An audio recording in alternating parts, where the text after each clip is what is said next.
Marcus was a man of extraordinary kindness, a Stoic in the truest sense. He had a heart that overflowed with compassion, and he was known far and wide for his generosity. Yet, as time passed and his acts of kindness accumulated, Marcus began to experience the 8 potential negative effects of excessive kindness.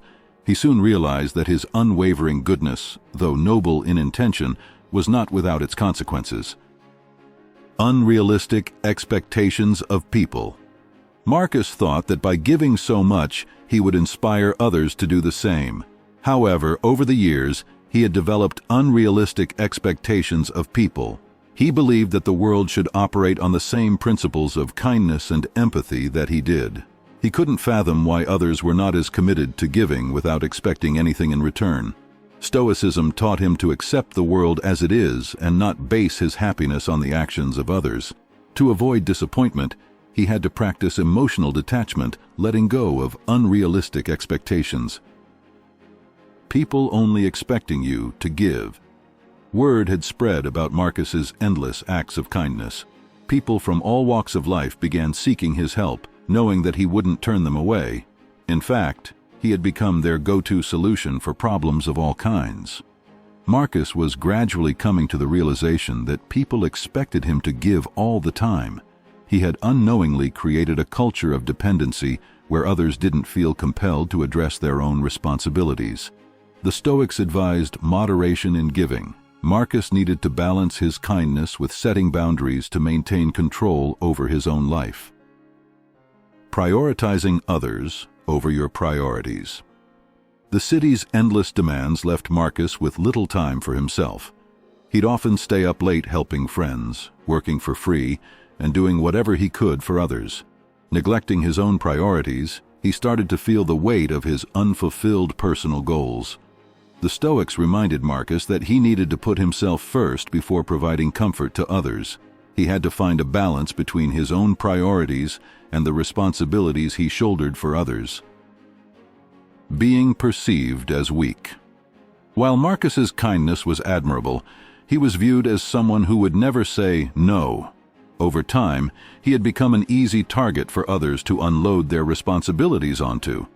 Colleagues at work, friends, and even strangers on the street started approaching Marcus for help with various tasks. They knew he wouldn't turn them down. Marcus had to establish clear boundaries and learn to say no. The Stoics taught him that this was an essential aspect of cultivating inner strength and respect from others. Attracting users and opportunists.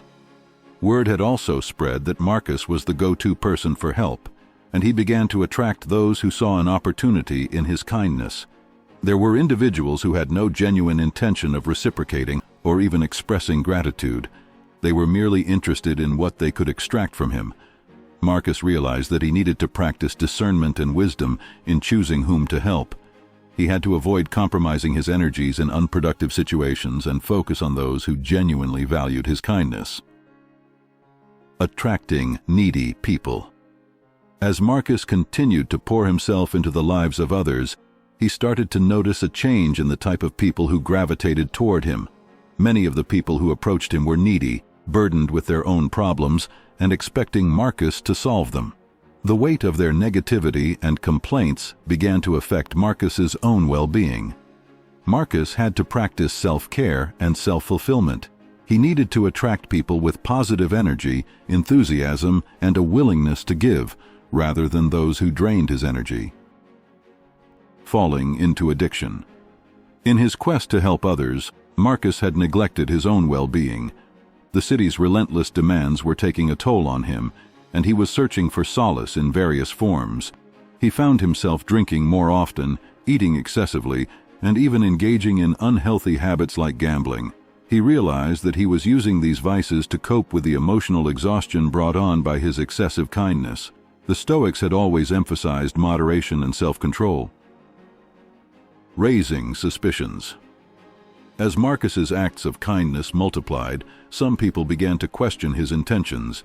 Genuinely kind people were a rarity, and this led others to become skeptical.